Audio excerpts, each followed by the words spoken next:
तो अगर हम सही तरीके से यूज़ करें तो फिर लॉ ऑफ अट्रैक्शन कहीं ना कहीं वैलिड है, तो फिर ये आप मानते हो फिर? Law of attraction is valid subject to certain conditions. Conditions. जैसे कि दुनिया में हर चीज़ में होता है, हर चीज़ सही है और हर चीज़ गलत है, डिपेंडिंग अपॉन कि आप किस पर्सपेक्टिव से कैसे देख रहे हैं उसको। एब्सोल्यूट कुछ भी सही नहीं होता है और एब्सोल्यूट कुछ भी गलत नहीं होता है। हमारा सबका प्रॉब्लम क्या है, हमारा दिमाग कैसे चलता है, बाइनरी में चलता है, राइट और रॉन्ग, सही और गलत। मतलब मैंने अपने किसी सेशन में लॉ ऑफ अट्रैक्शन के बारे में कुछ बोल दिया तो लोगों के माइंड में ये बैठ गया कि मैं लॉ ऑफ अट्रैक्शन के अगेंस्ट हूं। अरे नहीं, मैं ये नहीं कह रहा कि लॉ ऑफ अट्रैक्शन काम नहीं करता है, मैं कह रहा हूं करता है, लेकिन वैसे नहीं करता है जैसे लोग बोल रहे हैं, जैसे दिखाते हैं या फिर जैसे दिखाते हैं या जैसे आप समझ रहे हो वैसे काम नहीं करता है। उसके पीछे की पूरी एक साइंस है जिसके अकॉर्डिंग वो काम करता है। फॉर एग्जाम्पल मैं क्या कह रहा हूँ कि ये गाड़ी है, मैं ये नहीं कह रहा हूँ कि वो गाड़ी नहीं चलती है, वो गाड़ी चलती है, उसमें फ्यूल डालोगे तो वो गाड़ी चलेगी। मैं क्या कह रहा हूँ, ये उड़ती नहीं है। प्लेन उड़ता है, ये गाड़ी उड़ती नहीं है। मैं बस इतना सा कह रहा हूँ। अब गाड़ी से आप एक्सपेक्ट कर रहे हो कि वो उड़ जाए उड़ जाए उड़ जाए, कितनी भी विजुअलाइजेशन आप टेक्निक्स यूज कर लो, कुछ भी कर लो, वो गाड़ी नहीं उड़ेगी। उस गाड़ी के अंदर का और बाहर का पूरा सिस्टम चेंज करना पड़ेगा तब उड़ेगी। तो अब ध्यान से समझो लॉ ऑफ अट्रैक्शन क्या है और किस तरीके से काम करता है। लॉ ऑफ अट्रैक्शन क्या है, बेसिकली आप सुबह से रात तक जो भी सोचते हो अपने अंदर ही अंदर, आपका दिमाग उस डायरेक्शन में चलने लग जाता है, वो चीज़ें मैनिफेस्ट होने लग जाती है आपकी बॉडी के लेवल पर, बट एक्सटर्नली नहीं होती है। दोनों में फ़र्क को ध्यान से समझना कि अगर आप यहां पर बैठ करके सोचते रहो कि खाना खुद चल करके मेरे पास में आ जाएगा, तो अगर आप 1000 या 1,00,000 साल तक भी सोचते रहो तो वो नहीं आएगा। अगर ऐसा होता तो वो बच्चा जो कि भूख से तड़प रहा है, उसके पास में खुद खाना चल करके आ जाता, क्योंकि वो सिर्फ और सिर्फ खाने के बारे में ही सोच रहा है या सोच रही है। बट अगर आप इस मैनिफेस्टेशन को देखते हो अपनी बॉडी के बेस पे, तो डेफिनेटली ये काम करता है। यानी साइकोलॉजिकली जो भी आप सोचते हो वो आपकी बॉडी पर मैनिफेस्ट होने लग जाता है। आप अगर अपने अंदर ही अंदर ये सोचते रहते हो मैं बीमार ना हो जाऊं, मैं बीमार ना हो जाऊं, मैं बीमार ना हो जाओगे। क्यों हो जाओगे? क्योंकि आपकी ब्रीदिंग में चेंजेस हो जाएंगे, आपकी जो बॉडी है वो ढंग से फंक्शन नहीं कर पाएगी। इसको स्ट्रेस बोलते हैं, एंजाइटी बोलते हैं। उसकी वजह से बॉडी में प्रॉब्लम्स क्रिएट होने लग जाएगी, वो प्रॉब्लम्स बॉडी के लेवल पर मैनिफेस्ट होने लग जाएगी। बट अगर आप यहां पर बैठ करके, जिस तरीके से लोग बोलते हैं कि आप अगर बैठ करके कुछ भी सोचते रहो कि मुझे इतना पैसा चाहिए, तो वो पैसा आपके पास में खुद चल करके आ जाएगा, ऐसा नहीं होता है। क्या होगा उससे, ध्यान से समझो।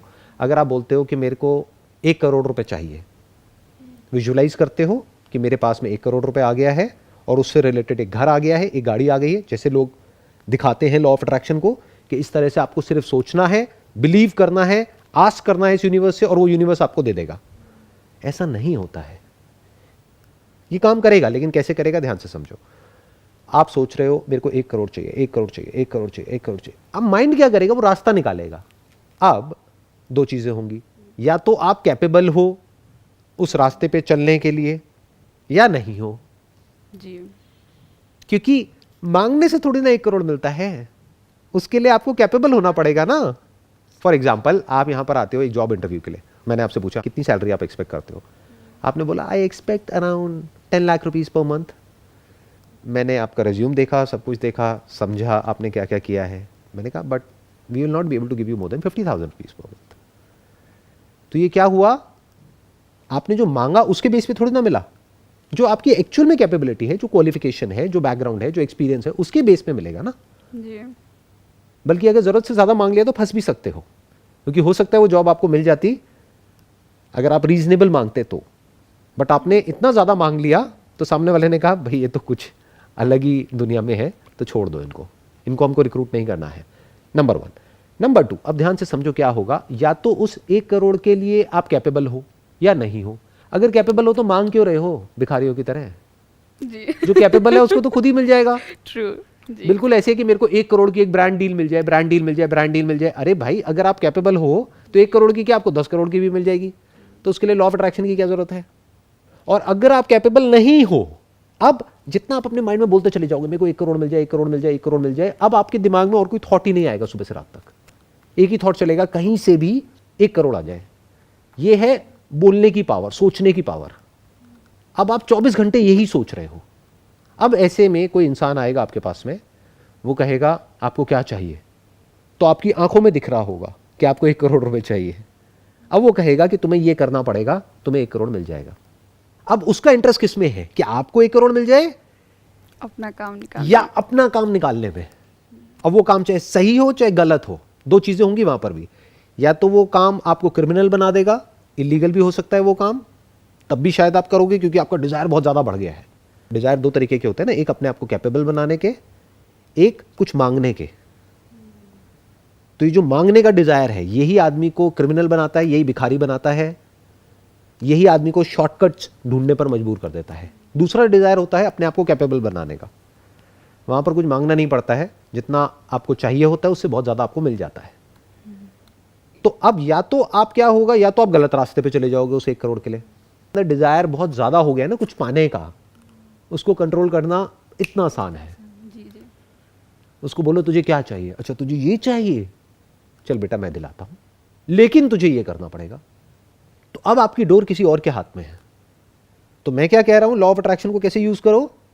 नंबर 1, अपने आप को उल्टा बोलने की जरूरत नहीं है, क्योंकि क्या होगा उससे आपकी बॉडी के लेवल पर साइकोसोमैटिक चेंजेस आएंगे। साइकोलॉजिकली जितना आप उल्टा सोचोगे उतना ही बॉडी के लेवल पे वो मैनिफेस्टेशंस होंगे, क्योंकि वो तो डायरेक्ट इफेक्ट हो गया ना। Mind is directly connected to your body.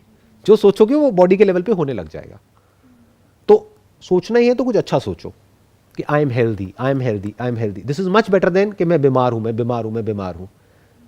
अगर झूठ भी बोलना पड़ रहा है अपने आप को तो बोल दो, थोड़ी बहुत बीमारी है भी तो बोल दो कि नहीं, माई इम्यूनिटी स्ट्रांग, मैं डील कर जाऊंगा इससे, बजाय ये बोलने के कि नहीं मैं डील नहीं कर सकता। तब तो आप बिल्कुल भी डील नहीं कर पाओगे उससे। तो 1 is at the level of your body, यानी कि क्या जो वर्ड्स यूज करते हो आप अपने माइंड में, जिसको अफर्मेशंस बोलते हैं, थॉट्स बोलते हैं, या जो भी कुछ आप अपने अंदर अंदर अपने आप को बोलते हो, चाहे सुबह चाहे रात को, जब बोलना ही है तो कुछ अच्छा बोलो, अच्छा बोलो, अच्छा सुनो, अच्छा देखो, अच्छा सोचो। नंबर 1, ये आ गया एक एस्पेक्ट लॉ ऑफ अट्रैक्शन का। अब अच्छा क्या है और बुरा क्या है। अच्छा मतलब क्या, जो आपको पीसफुल कर रहा है और आपको कैपेबल बना रहा है। आपको मतलब क्या, आपकी स्किल को, आपकी नॉलेज को, आपके एक्सपीरियंस को बेटर कर रहा है, वो सब अच्छा है। लेकिन जो भी आपको और एंशियस कर रहा है अंदर से, ये जो 1 करोड़ का डिजायर है, ये आपको पीसफुल करता है, रात की नींद अच्छी आती है या रात की नींद उड़ जाती है इसकी वजह से। उड़ जाती है। आप देख पा रहे हो ना इस सच को। तो ये अच्छा नहीं है डिजायर। अच्छा क्या है कि मुझे ये करना है। एक है करने का डिजायर, एक है पाने का डिजायर। तो मैं क्या कहता हूं, करने के डिजायर्स अपने अंदर पैदा करो कि मुझे ये करना है, मुझे ये करना है, मुझे ये करना है, मुझे ये करना है, मुझे अपने आप को ऐसा बनाना है। अभी मैं इस लेवल पे हूं, अब मेरे को इस लेवल पे जाना है in terms of my knowledge, understanding, skills, experience, हर एक चीज को मुझे बढ़ाना है। दूसरा डिजायर कौन सा होता है, पाने का, कि अभी मेरे पास में छोटी गाड़ी है, मुझे बड़ी गाड़ी चाहिए और अब मैं लॉ ऑफ अट्रैक्शन को यूज करूंगा बड़ी गाड़ी तक पहुंचने के लिए। अरे भाई आप अच्छा ही करोगे ना जी। आप कुछ गलत करोगे क्यों। अच्छे और गलत की डेफिनेशन को पहले क्लियर कर लो अपने माइंड में अच्छे से। एक डिजायर है जो आपको लालची बना देता है। ऐसा इंसान ना खुद के लिए अच्छा है ना औरों के लिए अच्छा है, क्योंकि ना तो वो खुद चैन से सो सकता है ना किसी को सोने दे सकता है। ऐसा आदमी पूरी दुनिया के लिए खतरनाक है, जो बहुत ज्यादा लालची है। यानी कौन, जो अपने फायदे के लिए किसी और का नुकसान भी करने को तैयार है। तो ऐसे डिजायर्स अपने अंदर प्लांट मत करो, चीजों के डिजायर्स प्लांट मत करो। अगर अपनी कैपेबिलिटी को बढ़ा लोगे तो जितनी भी चीजें चाहिए उससे ज्यादा आपको मिल जाएगी, आपको मांगनी नहीं पड़ेगी। मांगने से नहीं मिलता इस यूनिवर्स में, अपने आप को कैपेबल बनाने से मिलता है। रिसेंटली मैं एक बुक पढ़ रही थी, तो उसमें ऑथर ने कैंसर्स ऑफ द माइंड के बारे में वो एक्सप्लेन कर रहे थे, जो कि कंपेयरिंग, कंप्लेनिंग, क्रिटिसाइजिंग, ये सब है। और वो बहुत अच्छे से एक्सप्लेन भी कर रहे थे, लेकिन मेरा ध्यान बार बार उस वर्ड कैंसर पे जा रहा था। तो मेरा क्वेश्चन यही है कि चीज़ों को उतनी ही इम्पोर्टेंस कैसे दे जितनी ज़रूरत है। कंपेयरिंग, कंप्लेनिंग एंड क्रिटिसाइजिंग, ये 3 वर्ड्स आपने बोले। जी। ये कैंसर्स ऑफ माइंड नहीं है, सबसे पहले तो इसको समझना है।